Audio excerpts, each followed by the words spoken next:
Hello, everyone. I am Fatema Bhinderwala, and I will be talking about some of my doctoral dissertation work under this broad umbrella title called Systems Biology and Chemometric Analyses of Cellular Chemistries. I got my PhD at the University of Nebraska-Lincoln, and with Dr. Bob Powers' group.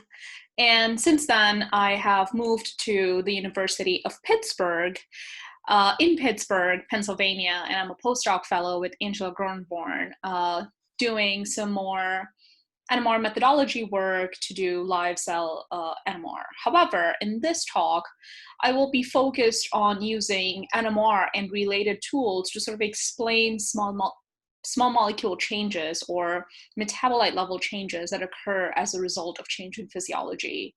And to sort of broadly understand where I'm coming from, I assume a lot of you listening haven't been exposed to big data work or to multi-omics type research. So I'll do my best to give you sort of a brief overview of what this means, and then go into some of the specific methodologies that I helped develop in my PhD work. So to start out, systems biology, right? It is defined by the Institute of Systems Biology as an holistic approach to sort of decipher or understand what occurs in a complex biological system, not at a individual level, so not at small molecule level or cellular level or an organ system level, but to understand all of them as a network that affect each other. And a way to do that is they use the information to be more than the sum of its parts, and predict how these systems will change over time under varying condition. And this would be sort of from a physiological standpoint, a disease state. So your varying condition would be development of cancers or autoimmune disorders like Parkinson's. That would be your underlying varying condition. And then the system's changes over time is what you would measure or evaluate. In order to measure and evaluate these changes, we use something called chemometric analyses. And chemometrics is, in its simplest entomological way, explained as a way to extract quantitative chemical information from complex measurements. So it's a multiplex sort of measurement system where you measure more than one variable with each experiment. So an NMR spectrum or a mass spec of a complex mixture is a good close approximation of what information-rich measurements can be made in a physiological sense.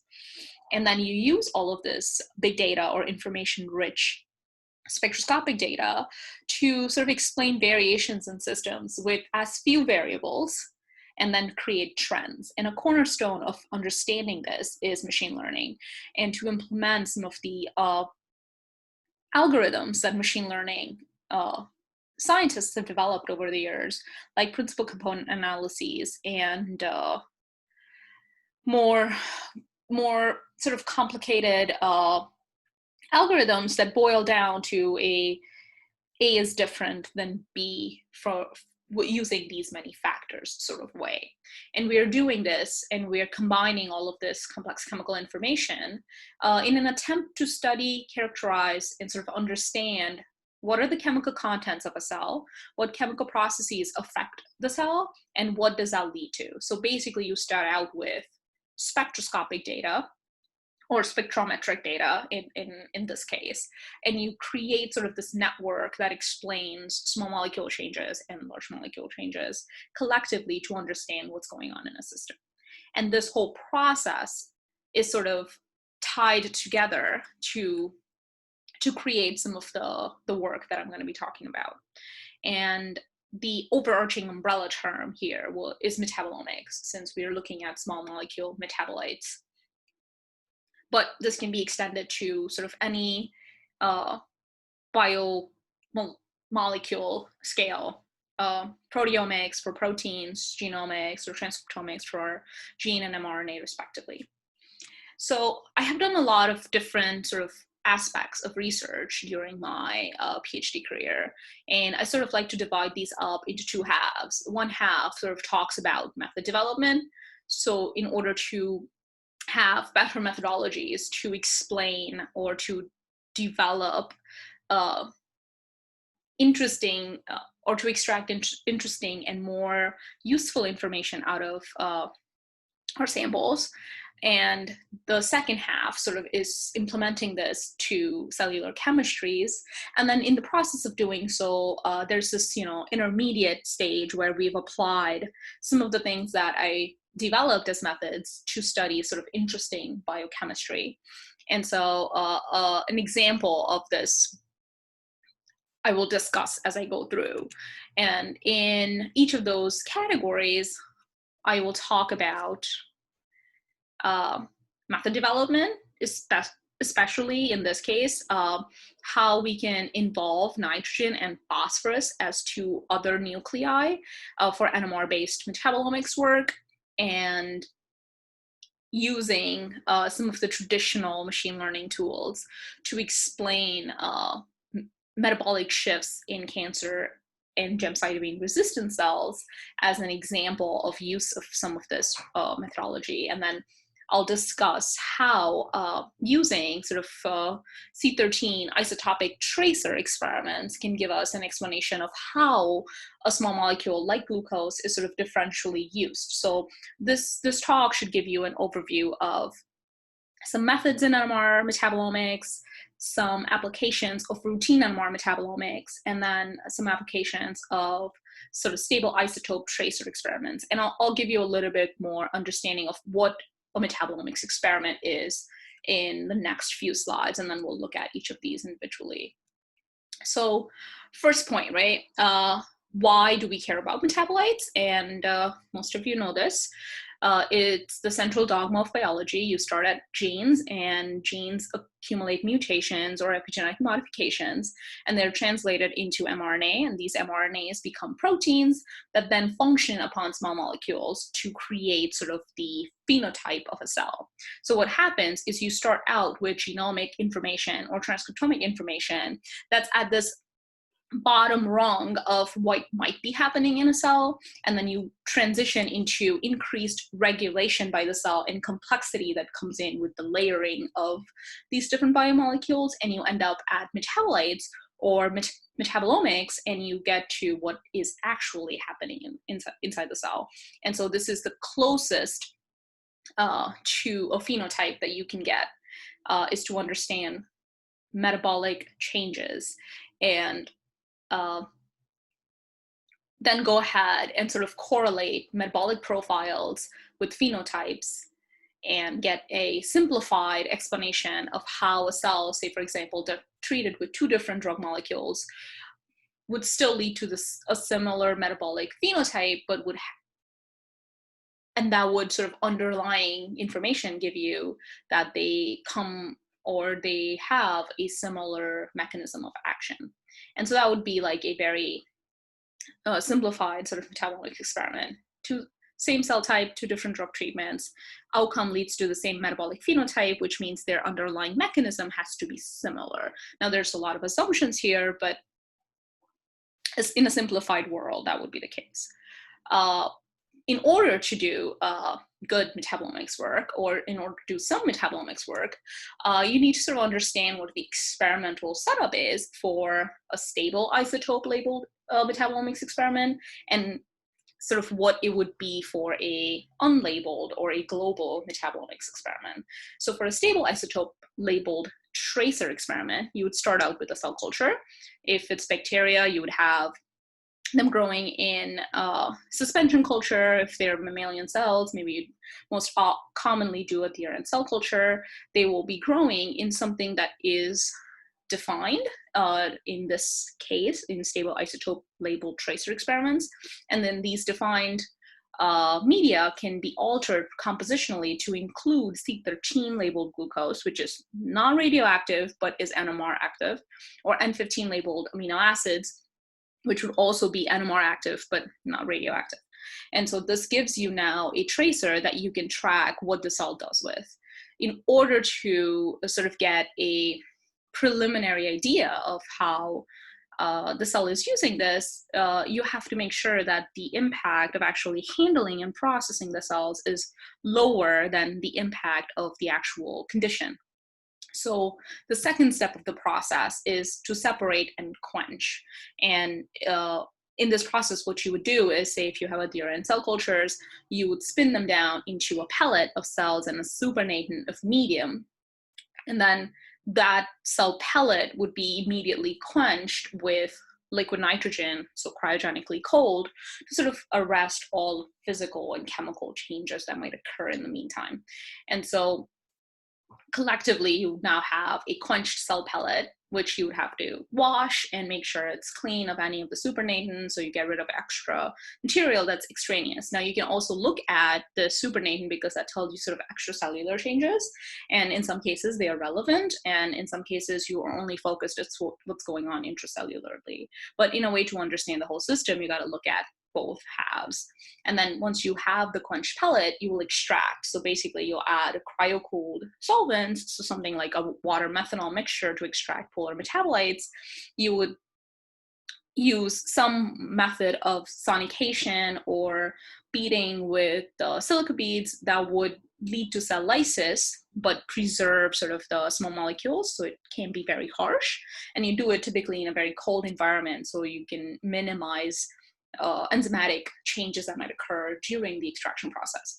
Once you have your extracts, you will freeze dry them. So basically get rid of all of the water content in it. You get a powder. You can reconstitute that in deuterium oxide for NMR specifically, or you can reconstitute in a much lower volume. So now you have sort of amplified the concentration of your metabolites that may be important in your study. For most of the work here, what we would do after that is we would collect NMR data. And to do that, we would resuspend the freeze-dried metabolite material in a pH 7 buffer and collect what is called a 2D proton-carbon HSQC spectra.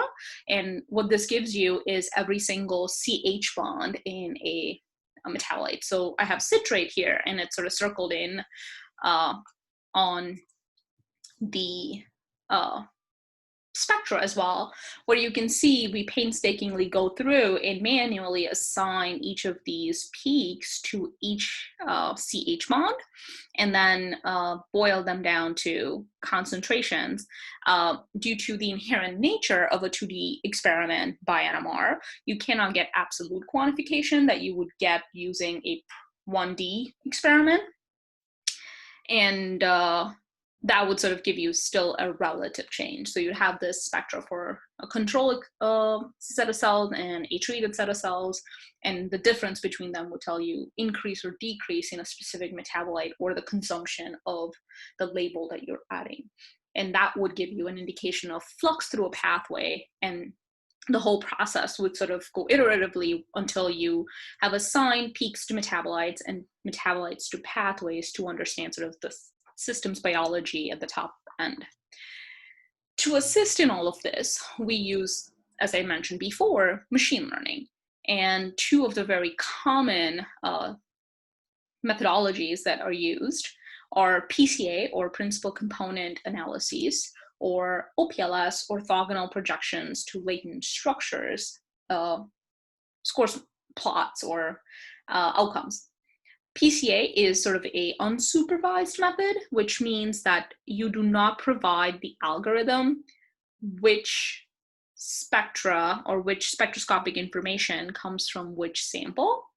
The algorithm will plot all of that data in a two-dimensional space, irrespective of knowing which sample is which, and then after the fact, you would go in and add in your particular classifiers. So in this example, there is 5 different treatments, 4 different treatments and a control cell. So we don't tell the algorithm that, sample 1 through 5 is control and then 10 through 15 is like the treated. After the fact, once all of these are plotted, we go ahead and we add these 95% confidence ellipses, and sort of the distance between the ellipses tell you if the variations that you're seeing are real. And so and a way to interpret this PCA spectra would be that the yellow points are the most different from the green ones. So now that you know your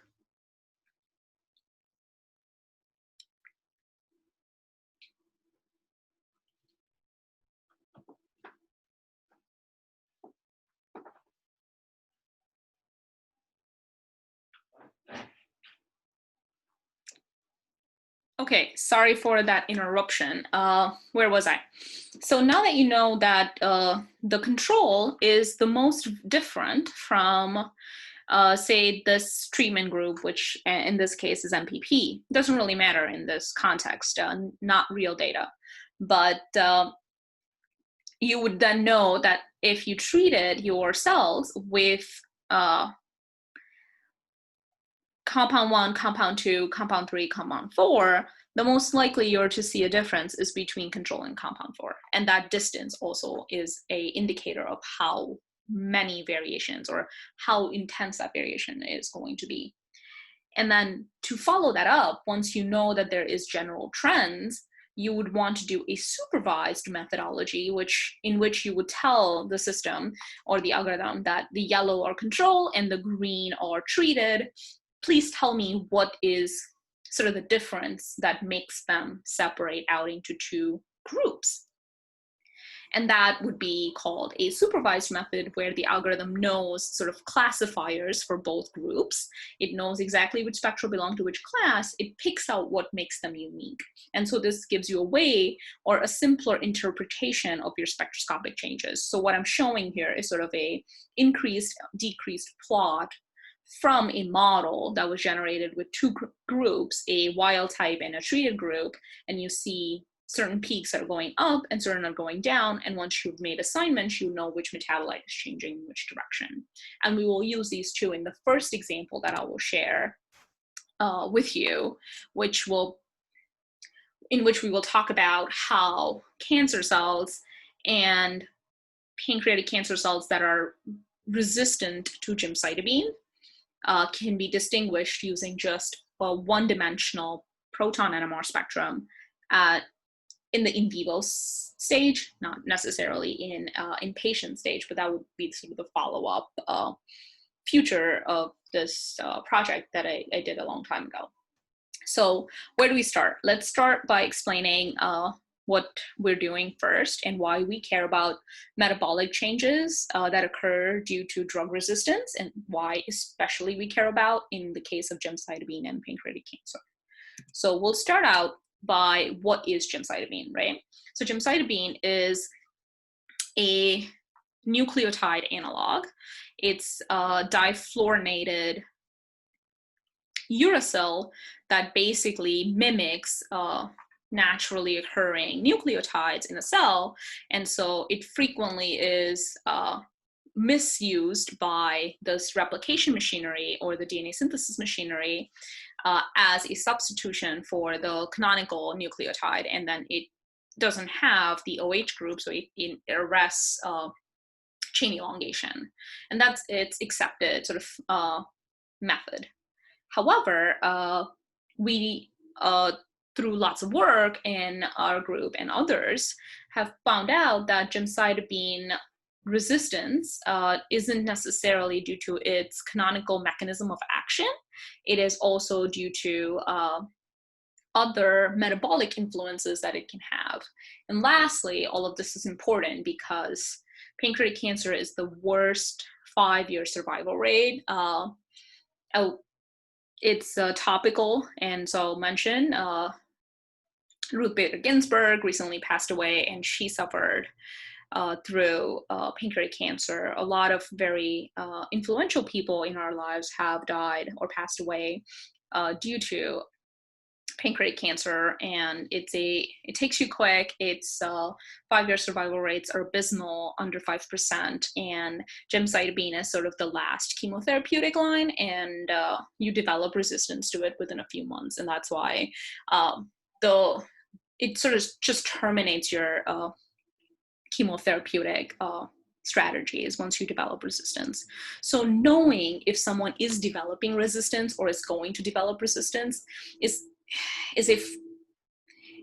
a diagnostic tool that we would all like to have in order to better facilitate not just improved drug design for pancreatic cancer, but improved therapeutics for pancreatic cancer.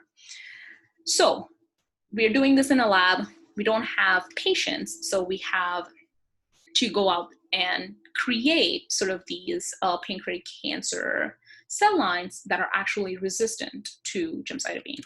So some of this work was done in collaboration with our long-term collaborator at the University of Nebraska School of Medical Center, and they helped us identify or create these gemcitabine resistant cell lines. So what do? You start out with wild type cells, which in their inherent physiology will respond to gemcitabine.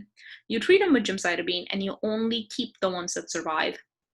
And you do this with increasing concentrations of gemcitabine, which will give you decreasing sort of relative survivals. And over time, you've developed cell types that need a lot higher concentration of gemcitabine and are still alive at the end of the process. And that's sort of shown with some of these pictures here, where your wild type cells would just respond to gemcitabine as they should and die, whereas these resistant cells would have little to no influence of even high doses of gemcitabine.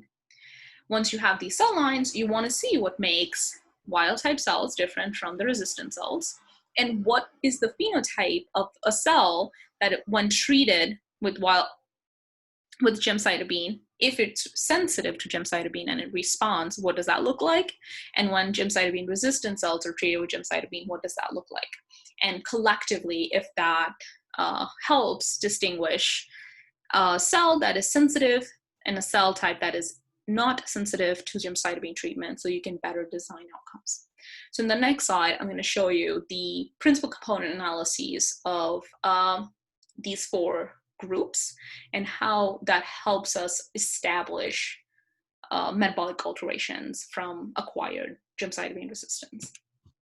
Right, so you have your wild type cells, you have your wild type cells that were treated with gemcitabine, so naturally you get a response because you stress the cells and some of the stress is captured in the metabolome. And then you have the resistant cells that you're treating, and you can see the influence of the resistant cells being treated is smaller than the wild type cells just visually. And then you can use Mahalanobis distances to sort of boil that down into absolutes. And so these are annotated sort of with the p-value of separation. And so your wild type cells are different from your wild type treated cells with significant p-value and so on and so forth.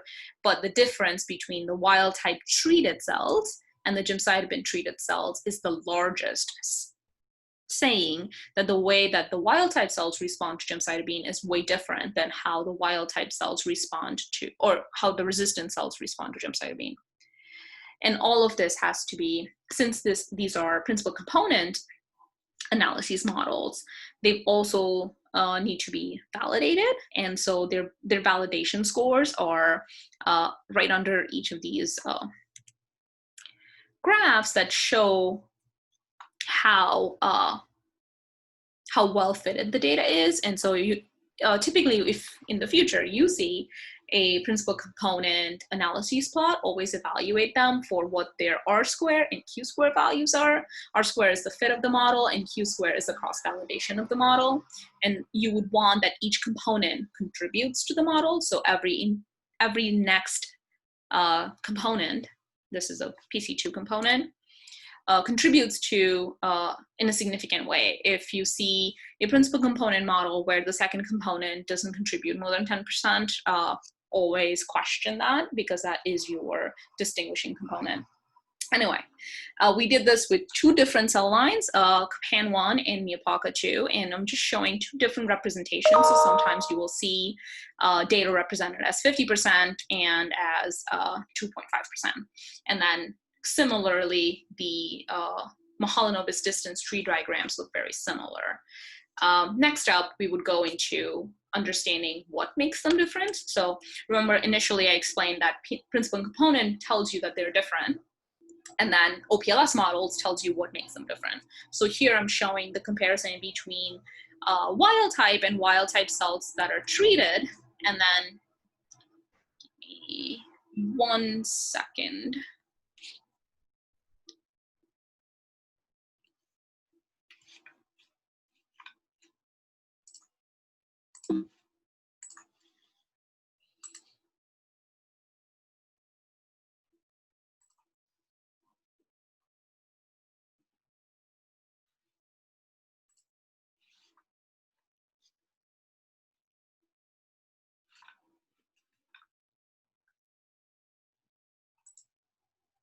All right, my PowerPoint will not let me take off my timings. So I'll try to talk with my original timings here. So I can actually share a lot more of this information because I'm sort of running out of time here. However, so here you can see what metabolites make them different, or which ones are increasing in the wild type treated cells and which ones are decreasing in the wild type treated cells. That being said, okay, go back. You can model that now down to what would be your metabolic pathway, right? You start out with glucose, undergoes glycolysis, goes to TCA, splits off into making taurine and creatine and amino acids and reducing currency. And you can see sort of just by visuals that the impact of gemcitabine resistance is sort of complete opposite of what the treatment profile is supposed to look like. So the stuff that is increasing on treatment of a sensitive cell is sort of decreased in a resistant cells. And that is sort of also captured in this heat map. So typically heat maps are easier for people to look at and visually interpret. And you can see from this heat map, there is sort of these 3 major variations. First one being between wild type and wild type treated cells, which ones are increased in the wild type, which ones are decreased in the gemcitabine resistant, backwards, and then which ones do not hold the same trend across treatment between the wild type sensitive cells and the resistant cells. So collectively, it boils down to the key metabolic changes are completely opposite, or there's a binary switch between the metabolites as they acquire resistance or if they're responsive to treatment. To be able to apply this to a more understandable scale, or more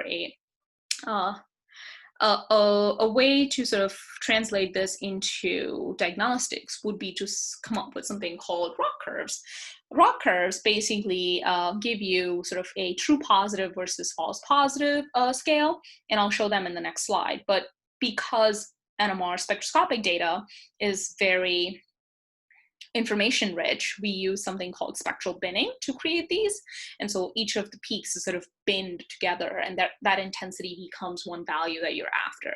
And you try to bin these based off of their peak widths. Since not all metabolites have the same line shapes, you would try to create bins that are automatically adjusted for this. So you wouldn't create a uniform bin, you would create a bin that would fit the whole peak of citrate, for example, not necessarily just for, have the same width, and then you're stuck with half a peak in one place and half in another. So our lab has developed sort of this technology to do automated, adjusted, intelligent binning.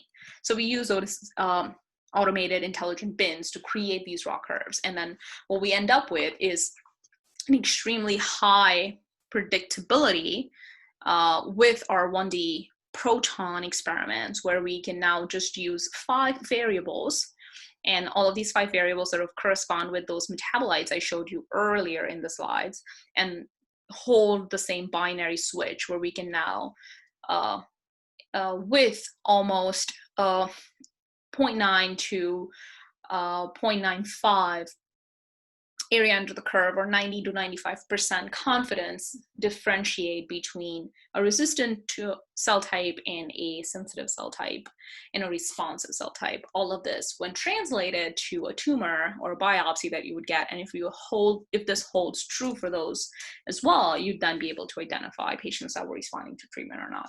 So this sort of establishes like a proof of concept of if you are able to use Metabolomics data to do more than just explain physiology, but also assist in actual therapeutics.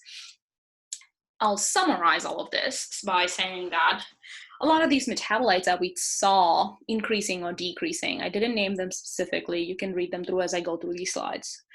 So to give us an idea into why they might be coming up as the altered metabolites, because they've been previously linked to proliferation or cell migration.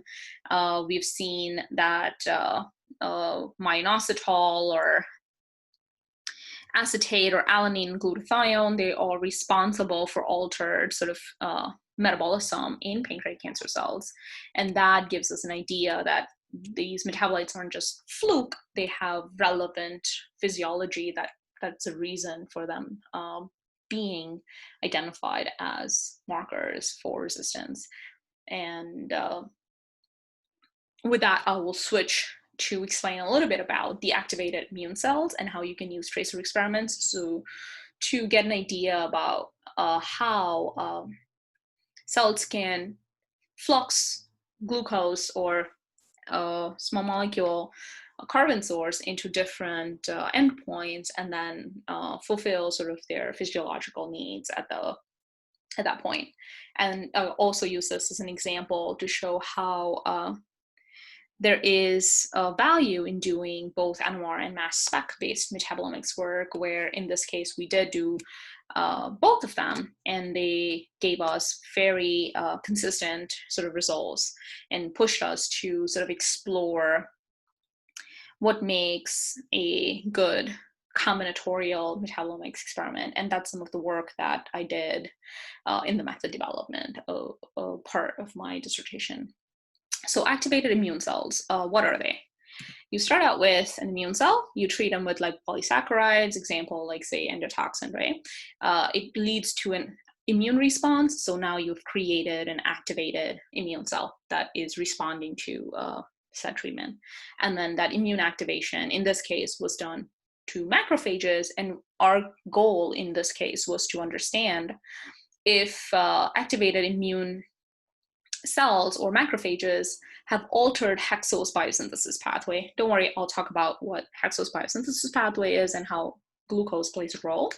And then we wanted to use untargeted and targeted isotope labeled metabolomics to get an idea about how this glucose utilization proceeded. Why do we care about activated immune cells or lipopolysaccharides is that when an immune cell is activated, it leads to sort of a cascade of intracellular changes, right? You activate NF-kappa Bs, you activate RIP3 kinases. In this case, RIP kinase 3 was like our protein that we were trying to understand its function, or if it plays a role in protein glycosylation. Oglucnac is just a substrate that is used to glycosylate proteins, and protein glycosylation is sort of a post-translational modification that will alter its function and overall like cell survival and physiology. So we started with your control cells, which are your immune cells, and then we activated them with lipopolysaccharides. What did we find? We found that they both have unique metabolic profiles. Again, a different representation of principal component analysis scores plot depicted here as PC1, PC2, where you take the raw data and you create sort of these two groups, one with the NT or the not treated kind, wild type, and the LPS, which is the activated immune cell. Another thing that you can do when you have all of this information is you can model how many metabolites are altering from a specific metabolic pathway. And when you do that, you can generate these bubble charts or these bubble plots. The bubble plots give you, all right,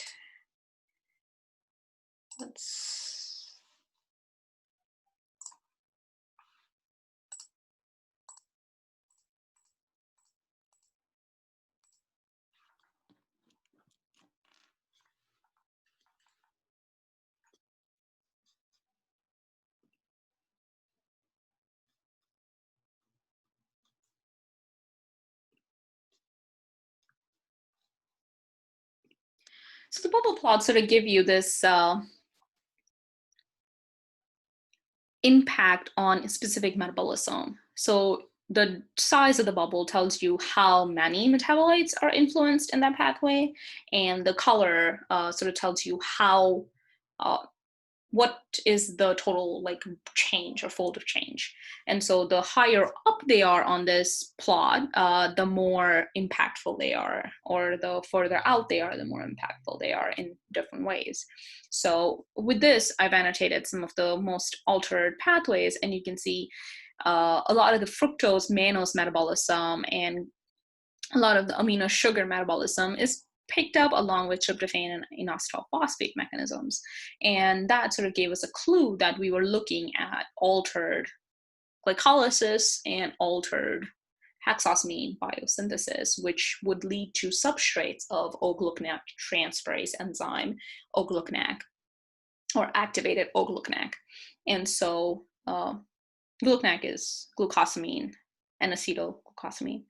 And so we put tracers in there. We've now added C13 labeled glucose, and we're tracing it to see what all the cells will make once they're immune activated. And so this was done by NMR, and then the follow-up slide I'll show you for mass spec. We saw that the LPS treated cells all had increased abundance of metabolites from the PPP pathway, which is one branch of using glucose. And they had accumulated all of the metabolites from glycolysis. So the blue sort of represents glycolysis, this teal represents PPP, and the only thing that they were doing less of, particularly for glucose metabolism, was HBP, where all of these intermediates of HBP pathway, and particularly UDP-gluconac, which is our substrate for O-gluconac transferase, was significantly reduced in the activated cells. We went ahead and we wanted to see if this would hold true across different analytical platforms, right? And so we did the exact same experiment with mass spec, and what we found is similar, although slightly different. So this second slide is all the changes from NMR. This follow-up is all the changes from mass spec. And when you compare them, you can see that although their direction of change is similar, their fold of change isn't. And that should raise a red flag in your head as to why isn't that true? This brings us to sort of the methodological questions in my dissertation work, which is why do we need more methods? It's because no single analytical tool is robust enough in every aspect, right? Some are very good with sensitivity, some are very good with resolution, some are very simple to work with or easy to get information faster, but they don't all give you equally reliable or exactly the same information, since metabolites behave differently when they're on a mass spec versus when they're in NMR. And this brings us to sort of a larger, sort of more philosophical point that there's a lot of things that happen or that can happen that are ready to be executed on cue, but at any given time, only a select few processes occur in a cell that are controlled by your genes or your protein expression. And so like metabolomics needs a increasing set of tools so that you can get a complete picture of the metabolome, not just this small sort of isolated view that you would with one technique. And so for some of my PhD work, I developed methods to study metabolites better. And a common theme in NMR-based metabolomics is that it's focused on proton and carbon-based experiments. Proton because it's 100% abundant, easy to use. Carbon because it's cheap to label and also has high gyromagnetic ratio.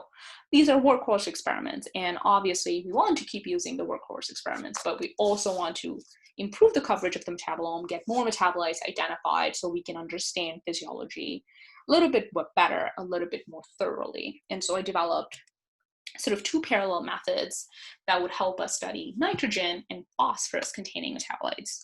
And why I particularly pick them is because these would be sort of an obvious extension for NMR metabolomics, because phosphorus 31 is fully isotopically active. It's the abundant isotope for phosphorus, and then 15 labeling is routinely used in protein NMR, so isotopes are easily available. The second more important aspect than all of the technicality is that nitrogen and phosphorus are biologically important NMR-active nuclei, and so a lot of the metabolites that are in our cells are also that have nitrogen and phosphorus have key roles, have important sort of functional roles in cells. And here I'm just showing sort of the isotopic distribution, so you can see how carbon and nitrogen sort of like have a very small fraction that is naturally C13 or N15, which is the NMR active portion. And so those two become sort of relevant to be isotopically labeled with C13 or N15 to be studied. Otherwise, you would have little to no signal. But both of these nuclei to be implemented come with their own sort of challenges. And with 42 minutes, I am going to summarize the challenges. Challenge one is that phosphorus and nitrogen have their chemical shifts aren't as stable to environment as we would like. Phosphorus can easily interact with cations where it would form different bond angles based on which cation it's interacting with, particularly magnesium, and that would change chemical shifts, and that wouldn't be variable depending on how robust you want your spectra to be. And the second thing is that phosphorus has a long T1 naturally, so you have to collect data for a longer time. T1 related questions, if they populate, like what is T1, go ahead, I will try and see if I can answer them after the video has been shared. But basically think of it as delay time. It takes really long for phosphorus to relax down to 0 and start again, so the time you spend between scans on a spectrometer are increased when you're doing phosphorus. For nitrogen, there's a different problem. If you have an NH bond, it's easily exchangeable with the deuterium that's in your medium. Call back to when I was explaining what we do with the freeze-dried lysate, right? We resuspend it in deuteriated buffer. And if you do that, if you put 100% deuterium, what it would lead to is all the NH being exchanged for ND and you seeing no signal, because you're recording an H bond, you're not recording ND bond. And for that reason, you have to like alter sort of how you collect some of this information. And the last and sort of more bottleneck here is all metabolomics relies on spectral databases, and there is no metabolite spectral databases for phosphorus and nitrogen spectra. So we had to sort of create that, so to speak. But with some optimization and a lot of testing, we were able to optimize a 2D experiment that works for phosphorus and a pH and temperature scale that works. And to do phosphorus, since those metabolites are also a little bit more fragile, which means that they would degrade if the cells are not handled properly, we also checked on how freeze drying and or using different intensities of cell lyses would impact it. Basically, what we end up with is that if you want to do an optimized triple isotope multi-omics, you have to do it in this fashion. And I'll explain as I go through this why. You'll culture them, you'll lyse them. You'll first do your phosphorus and nitrogen experiments because they're the more difficult to optimize. And then you'll do your proton carbon, which are robust experiments. And then finally you'll analyze. And so say you were doing a triple isotope labeled experiment, you'd start out with your culture, you'd label the isotopic tracers you want, you will extract them very gently because you want to preserve the phosphorus metabolome. You don't want your triply phosphorylated adenosines to become AMPs or monophosphates and lose all of that information, or get incorrect information. And so you'd start out with cells, you'd mildly sonicate to lyse them. Sonication is sometimes necessary for cells that are rather tough, bacterial cells, for example. You would first do a proton phosphorus HSQC toxi experiment. And you're doing this first because if after this the metabolites are altered, it's fine. The phosphorus spectra is what you got first, and you have all the relevant monoditriphosphate information. You do this at pH 4 and at 4C because that keeps everything protonated. You get best signal to noise for the phosphorus spectra, and it keeps everything cold so nothing degrades. After this, you alter the pH of your sample and you collect a nitrogen HSQC experiment. Again, low pH to keep all of those nitrogen protons protonated and get no real exchange happening if you keep it cold at 4C. And then you'd go ahead and you do the second experiment collection. Lastly, you would return the pH of your sample to 7 and collect a proton 1D and a carbon HSQC. And you do that because all of the existing databases are at pH 7 at room temperature. So no one wants to make another database, right? And then finally, you combine all of this data to analyze and say, here's our improved coverage. We have more metabolites, better assignments, and now we understand sort of smaller components of our pathways and how they are functional. So that would give you sort of a triple isotope omics experiment. And we have been able to show with one of my more recent publications, and it still says submitted on my slides, but it was recently accepted. If you want to go check it out, it's called Phosphorus Metabolomics and its application, Phosphorus NMR and its application to metabolomics. It's in analytical chemistry. Collectively, you get something similar to what you would get with a multi-stable isotope labeled experiment for E. coli. And I can maybe show you this data before I close. So you'd get a carbon HSQC, you'd get a nitrogen HSQC, and you would get a phosphorus HSQC toxi, and you would collectively assign all of these, and you'd get what's complete picture of your, or as close as you can get to a complete picture. And we did this for a Staph aureus sample for one of our collaborators, and that's also another paper in PLOS Pathogens if you are interested to check it out. I'm sorry I'm running out of time, but I want to end on sort of what I see as the future of omics and multi-omics in the next few years. We have done some, in vitro work. I did some biomarker searches, but I think for me, biomarker searches they can start out at, 500,000 patients. The UK Biobank does that, and you get their biobanking information about people and doing large-scale multi-omics work for the last 10, 15 years and getting all that information. What it helps us do is define disease level changes and how those changes lead to development of disease. So you can look back and identify markers early on. It's a great, valiant effort, and that's how personalized medicine and the role of omics in healthcare is going to be defined in the future.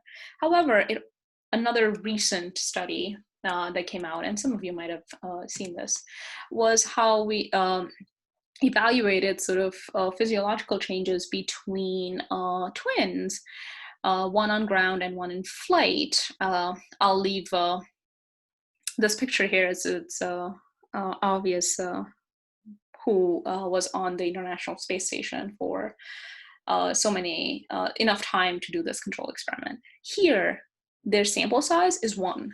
And so this sort of gives you an idea that a role of omics isn't just in the laboratory, isn't just in developing methods and to do academic research, but it can also span and influence a population level change or a individual level change. It's just how these questions will be framed in the future to help us all collectively or as individuals. And I really hope to see more personalized medicine in the future that uses sort of this omics workflow. And so hopefully metabolomics and other multi-omic tools will become predictive and preventative rather than academic and informational. With that, I will say thank you to all of you for listening, for Nishi and the other organizers for giving me this opportunity, and to all of the people that I've worked with that have taught me a lot. And with that, I will close. Sorry to go over time a little bit.